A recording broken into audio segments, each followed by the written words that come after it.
Des poissons rouges pour la sérénité et Dolly pour l'activité et l'amour.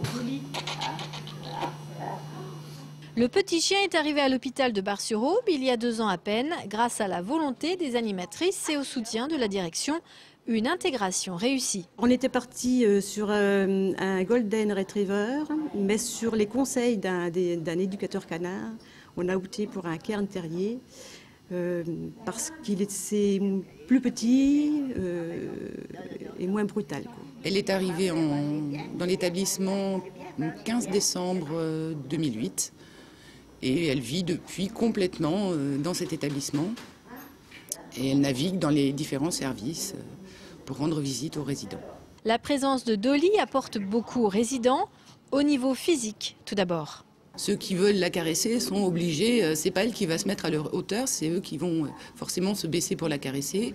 Pour ramasser les balles et jouer avec elle, c'est pareil. Et puis, effectivement, dans les couloirs, Dolly, elle déambule, donc ça oblige un petit peu tout le monde à faire attention. Donc, dans le cadre de l'équilibre, c'est un bon exercice. Un baume pour le corps et pour l'esprit. Dolly est à la fois un antidépresseur et une stimulation intellectuelle importante.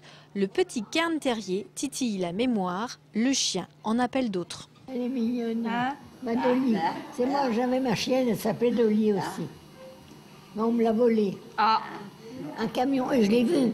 Oh. Le camion s'est arrêté. J'ai cru que la chienne le gênait. Il a changé de place. Il est remonté, hop. Ah, j'espère qu'elle n'a pas été malheureuse. Ben non. Elle stimule émotionnellement les mémoires, en fait. Hein. Voilà. Surtout chez des personnes atteintes de déficits cognitifs, comme je disais tout à l'heure, et de maladies d'Alzheimer. Le personnel de l'hôpital et de la maison de retraite est également beaucoup attaché à la petite boule de poil. Dolly est un peu la mascotte. C'est Germaine qui s'en occupe en particulier. Elle remplit ses gamelles, la brosse et la sort. J'y fais faire son petit tour. Je la ramène, je la donne à Sylvie jusqu'à midi. Je lui prépare son eau fraîche, ses granulés. Je la brosse, je la peigne, je lui fais son lit, je lui désinfecte, enfin je m'en occupe.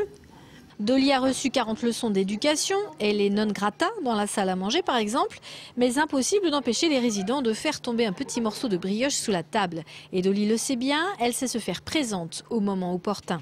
L'expérience est tellement réussie que d'autres établissements se sont déjà renseignés auprès de l'hôpital Bar-Albin, novateur en la matière.